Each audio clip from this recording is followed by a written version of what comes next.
कहानी की शुरुआत में एक मॉल के अंदर आयरिश नाम करके एक लड़की को दिखाया जाता है। उसकी नजर मिलती है एक जोश नाम करके लड़के से और देखते ही देखते इन दोनों को एक दूसरे से प्यार हो जाता है। इसके बाद से ही ये दोनों एक दूसरे के साथ रहने लगते हैं। इन दोनों को साथ में रहते हुए काफी दिन बीत चुके थे। एक दिन जोश आयरिश को लेकर के एक ट्रिप पर जाता है। दरअसल वो एक लोकेशन थी जहाँ पर कुछ दोस्त इकट्ठा हुए थे। यहाँ आते ही हम केट नाम करके एक लड़की को देखते हैं जो कि जोश की दोस्त है। किसी वजह से वो आयरिश को पसंद नहीं करती है। यहाँ पर हमें सरगे नाम करके एक इंसान को दिखाया जाता है जिसकी ये पूरी जगह है। वो एक रशियन माफिया भी है। उसके पास बहुत सारे पैसे हैं क्योंकि ऐसा सुनने में आया है कि वो एक ड्रग डीलर है। दरअसल उसी ने ही इन सभी दोस्तों को यहाँ पर इनवाइट किया है। इसके बाद यहाँ पर हमें एले और पैट्रिक नाम करके दो लोगों को दिखाया जाता है और ये दोनों कपल हैं। भाई विदेशों में कुछ भी हो सकता है, किसी को भी कपल बना लेते हैं। खैर जो भी हो, रात के समय में ये सभी दोस्त मिल करके ड्रिंक करते हैं और काफी एंजॉय करते हैं। अगले दिन सुबह में आयरिश जोश से कहती है कि झील के किनारे चलते हैं, वहाँ बहुत मजा आएगा। जिस पर जोश कहता है कि तुम चलो, मैं नहा के आता हूँ। दरअसल जहाँ पर ये लोग रुके हुए थे, यहाँ से थोड़ी ही दूर पर एक छोटी सी नदी थी। जब आयरिश अकेले ही इस नदी के किनारे आती है तभी अचानक उसे अपने जेब में एक चाकू मिलता है। चाकू को देख करके वो यही सोच रही थी कि आखिर उसके जेब में चाकू आया कहाँ से। खैर दोस्तों, उसी वक्त यहाँ पर सरगे आ जाता है, इसलिए आयरिश उस चाकू को फटाक से अपने जेब में रख लेती है। जब आयरिश यहाँ से जाने लगती है तब सरगे उसे रोक लेता है और उसे कंपनी देने के लिए कहता है। हालांकि उसके कहने पर जब वो रुक जाती है तब सरगे उससे कहता है कि क्यों न तुम मेरे शरीर पर बॉडी लोशन लगा दो। उसकी हरकतें यहीं पर नहीं रुकती हैं। जब आयरिश बॉडी लोशन लगा रही थी तब वो उसके हाथों को पकड़ लेता है और उसे अपने बहुत करीब खींच लेता है। वो बार बार कह रहे थे कि मुझसे दूर हो जाओ, ऐसा मत करो। कि सरगे कहता है कि कोई दिक्कत नहीं है, बहुत मजा आएगा। आयरिश को गुस्सा आता है, वो बोतल से उसके ऊपर हमला कर देती है, जिसके बाद सरगे को भी गुस्सा आता है और इस तरह से इन दोनों के बीच में फाइट शुरू हो जाती है। वो आयरिश के गले को बहुत कस के दबा रखा था, उसकी जान निकलने वाली थी। आयरिश अपनी जान बचाने के लिए उस चाकू से उसके गले पर वार कर देती है, जिसकी वजह से मौके पर ही सरगे की मौत हो जाती है। कुछ समय के बाद चाकू हाथ में लेकर के खुद से लथपथ होकर के आयरिश अपने दोस्तों के पास आती है। वो अपने दोस्तों से कहती है कि मैं ये जानबूझ करके नहीं करना चाहती थी, वो मेरी जान लेने वाला था। उसी वक्त जोश उससे कहता है कि बंद हो जाओ। ऐसा बोलते ही आयरिश शट डाउन हो जाती है। जब वो शट डाउन हो गई थी तब ये सभी लोग मिल करके उसे कुर्सी से बांध देते हैं। तभी एले जोश के पास आकर के उससे कहता है कि आखिर ये एक इंसान की जान कैसे ले सकती है। जिस पर जोश कहता है कि तुम बाहर जाओ, मैं इससे बात करके इसे सब कुछ समझा दूंगा। इसके बाद जोश आयरिश को ऑन कर देता है। आयरिश अभी भी बहुत घबराई हुई थी। वो बार बार कह रही थी कि मैंने ये जानबूझ करके नहीं किया, मुझे माफ कर दो। तभी जोश उससे कहता है कि तुम्हें उसकी जान नहीं लेनी चाहिए थी, वो तुम्हें कुछ नहीं कर पाता क्योंकि तुम बस एक रोबोट हो। यह सुन करके आयरिश भी काफी हैरान हो जाती है। जिस पर आयरिश कहती है कि ऐसा नहीं हो सकता है, मैं सब कुछ महसूस करती हूँ, तुमसे प्यार करती हूँ, हमने एक साथ वक्त बिताया है, हम बहुत सारे ट्रिप पर गए हैं। जिस पर जोश कहता है कि तुम सिर्फ एक प्रोग्राम हो, तुम्हारे ड्राइव में ये सारी यादें डाली गई हैं। अब यहाँ पर दोस्तों सीन शिफ्ट होता है और हमें उस दिन का वक्त दिखाया जाता है जब कंपनी वाले आयरिश को लेकर के जोश के घर पर आए थे, जहाँ कंपनी वालों ने भी जोश से यही कहा था कि ये कोई आम रोबोट नहीं है, ये बिल्कुल इंसान है, बस तुम्हें इसके साथ एक बार लव लिंक करना है, इसके बाद वो तुम्हारे साथ हमेशा रहेगी। जब सेंसिंग की प्रक्रिया 100% पूरी हो जाती है तब जोश रोबोट के सामने जाकर के बैठ जाता है। आयरिश उसके चेहरे को स्कैन करके एक लव लिंक क्रिएट करती है। मतलब कि दोस्तों हमने मूवी की शुरुआत में जो सीन देखा था वो असल में नहीं हुआ था, वो सिर्फ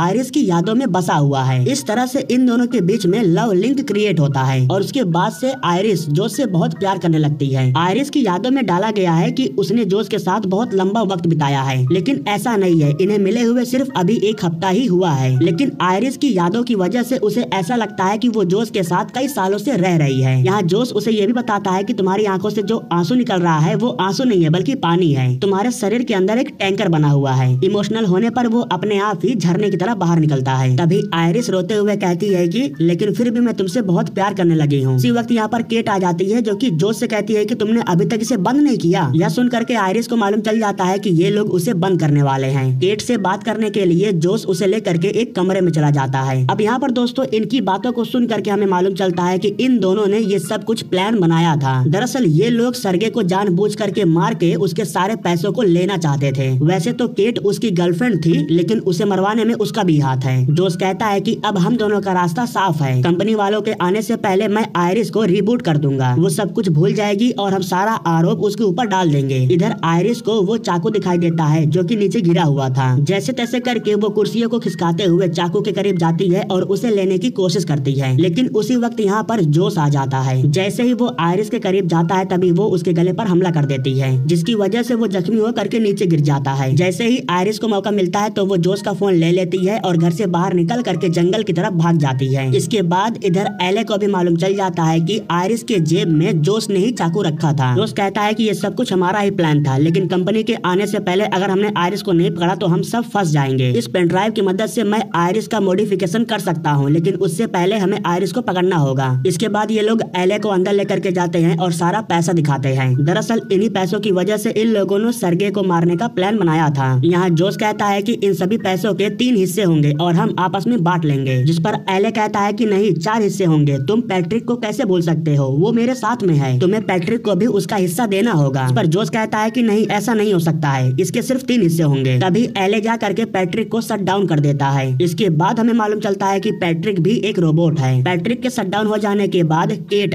एले को बताती है, यहाँ पर टोटल $12 मिलियन रखा हुआ है, जिसमें से हम तुम्हें $4 मिलियन देने वाले हैं। सिर्फ तुम्हें हमारे साथ मिल करके आयरिस को ढूंढना है, इसमें तुम नहीं फंसोगे। वैसे एले मान तो जाता है, लेकिन वो कहता है कि ये गन मैं अपने साथ रखूंगा, आयरिस बहुत खतरनाक है। इसके बाद वो पैट्रिक को ऑन कर देता है। इसके बाद सीन शिफ्ट होता है और हम जंगल में देखते हैं कि आयरिस भागते हुए जंगल के काफी अंदर आ गई है। उसके पास जोश का फोन है और सबसे अच्छी बात ये है कि फोन का पासवर्ड उसे पता है। वो फोन को चालू करती है और डिवाइस कंट्रोल में जा करके खुद की सेटिंग्स को चेंज करने लगती है। यहाँ उसे इंटेलिजेंट वाली सेटिंग दिखाई देती है जो कि 40% पर था, लेकिन आयरिस उसे बढ़ा करके 100% कर देती है, जिसकी वजह से उसके अंदर बदलाव हो जाता है। सभी दोस्त अब जंगल में आ गए थे। जोश कहता है कि हम चारों को 2-2 की टीम में अलग होना होगा, क्योंकि इससे हम आयरिस को जल्दी ढूंढ पाएंगे। इसके बाद सभी लोग अलग अलग होकर के आयरिस को ढूंढने लगते हैं। पैट्रिक और एले इन दोनों को जैसे ही आयरिस देखती है तो वो एक पेड़ के पीछे जाकर के छुप जाती है और इन दोनों की बातों को सुनने लगती है। यहाँ पर एले पैट्रिक से कहता है कि जोश ने जो कुछ भी किया बहुत गलत किया। उसने और केट ने मिल करके सर्गे को मारने का काफी दिन पहले ही प्लान बना लिया था, लेकिन इसके बारे में उसने मुझे बताया नहीं। और वो कहता है कि वो मुझे अपना दोस्त मानता है। दोस्त मानता होता तो मुझसे ये बात वो छुपाता नहीं। सर्गे को जान से मरवाने के लिए उसने आयरिस का इस्तेमाल किया। उसने आयरिस को इसलिए खरीदा क्योंकि आयरिस की मदद से वो सर्गे को जान से मारना चाहता था, और जब वो अटक चुका है तो वो मुझसे अब हेल्प मांग रहा है। तभी पैट्रिक कहता है कि क्या तुम भी मेरे साथ ऐसा ही करोगे, क्योंकि मैं भी तो एक रोबोट हूँ ना। दरअसल पैट्रिक को भी मालूम चल गया था कि वो भी एक रोबोट है। हालांकि एले उससे पूछता है कि तुम्हें इसके बारे में कैसे पता चला, जिस पर पैट्रिक कहता है कि इतने दिनों से मैं तुम्हारे साथ रह रहा हूँ, बस पता चल गया।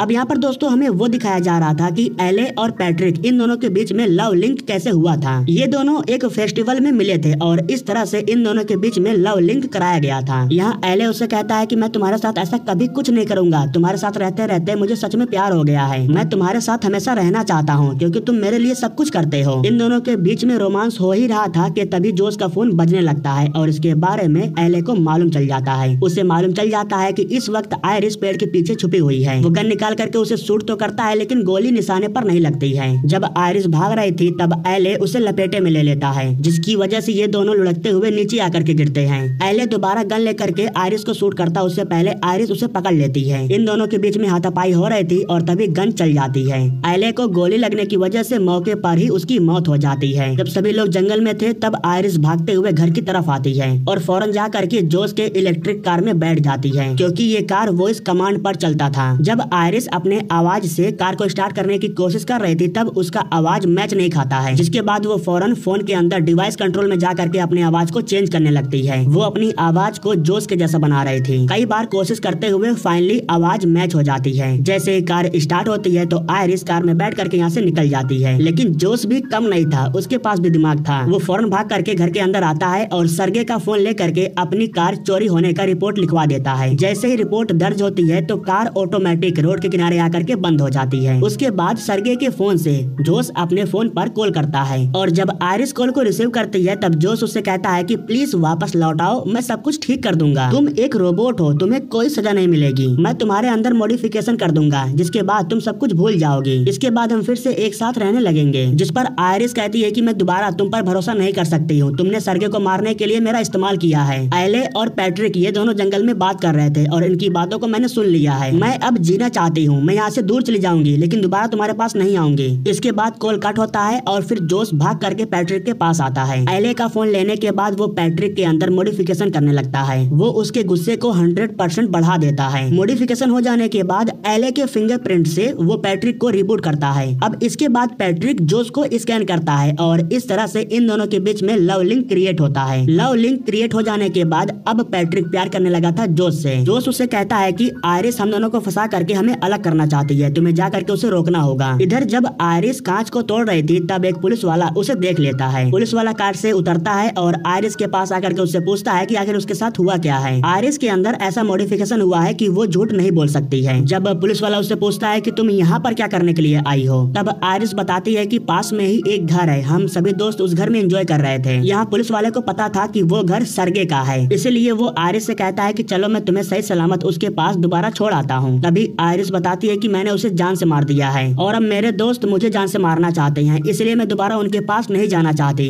उसी वक्त यहाँ पर पैट्रिक आ जाता है जो कि पुलिस वाले पर बहुत ही बुरी तरह से हमला करके उसे जान से मार देता है। इसके बाद वो जोश का फोन लेकर के आयरिस को शट डाउन करता है और उसे वापस लेकर के घर आ जाता है। लेकिन अब यहाँ पर केट को जैसे मालूम चलता है कि मामला गंभीर हो रहा है तो वो सारे पैसों को पैक करने लगती है और जोश से कहती है कि मैं यहाँ से निकलने वाली हूँ, अब तुम इस मामले से निपटो। जिस पर जोश कहता है कि तुम मुझे छोड़ करके नहीं जा सकती हो, तुम्हें मेरे साथ रहना होगा, तुम्हारे खातिर ही मैंने सरगे को मरवाया है। जोश उसे रोकने की कोशिश कर रहा था लेकिन वो जिद करके यहाँ से जा रही थी, इसलिए वो पैट्रिक से उसे रोकने के लिए कहता है। पैट्रिक उसे रोकता नहीं है, सीधा उसके शरीर में चाकू घुसा देता है। चाकू लगने की वजह से शरीर से लगातार खून बहने लगता है और कुछ समय के बाद वो भी अपना दम तोड़ देती है। सबके लाश को ठिकाने लगाने के बाद जोश आयरिस को ओन करता है। उसने आयरिस के हाथों को हथकड़ी से बांध करके रखा था, इसलिए वो चाह करके भी कुछ नहीं कर सकती थी। यहाँ वो आयरिस से कहता है कि मैं तुम्हें एक बार बस मॉडिफिकेशन करके रिबूट करना चाहता था ताकि तुम्हारे अंदर जो डाटा सेव हो गया है वो डिलीट हो जाए, लेकिन अब मुझे लगता है कि तुम्हें खत्म करना होगा। तभी आयरिस कहती है कि मैं तुम्हारे बारे में सब कुछ जानती हूँ, तुम्हें क्या पसंद है क्या ना पसंद है मुझे सब पता है। इसी के साथ वो और भी बातों का जिक्र करती है क्योंकि वो इंटेलिजेंट हो गई थी। लेकिन इसके बाद जोश उसके इंटेलिजेंस पावर को 0% पर कर देता है, जिसकी वजह से अब वो उसके कंट्रोल में हो जाती है। जैसा जोश कह रहा था वो वैसा ही कर रही थी। जोश उसके हाथों को सामने करवा करके उसके हाथ के नीचे एक मोमबत्ती रख देता है। ऐसा उसने इसलिए किया ताकि आयरिस को दर्द महसूस हो। इसके बाद वो कंपनी में कॉल करता है ताकि वो लोग आयरिस को लेकर के चले जाएं। इस दौरान आयरिस के हाथ जलने लगे थे, हालांकि जोश के कहने पर पैट्रिक पानी डाल करके आग को बुझा देता है। इसके बाद जब वो आयरिस को हाथ में गन लेने के लिए कहता है तो वो गन लेती है और उसे अपने सर पर तान देती है। जब वो चलाने के लिए कहता है तो वो चला भी देती है, जिसकी वजह से आयरिस पूरी तरह से खत्म हो जाती है। कुछ समय के बाद जब कंपनी वाले आयरिस को लेने के लिए आते हैं तब जोश इन्हें झूठी कहानी सुना देता है। गवाही के तौर पर उसने पैट्रिक को एक पुलिस वाला बना दिया था। पुलिस भी हाँ में हाँ मिला रही थी, इसलिए कंपनी वाले जोश की बात मान लेते हैं। तभी कंपनी का एक आदमी जोश से कहता है कि सच क्या है वो तो हमें जल्द पता चल जाएगा। स्कैमर से बचने के लिए हमने हर रोबोट के अंदर एक ड्राइव लगा रखा है जिसमें सब कुछ रिकॉर्ड होता है। वो ड्राइव रिकवर हो सकती है क्योंकि आयरिस के सर में गोली लगी हुई है। वो ड्राइव आयरिस के पीछे कमर के पास लगा हुआ है। यह बात जान करके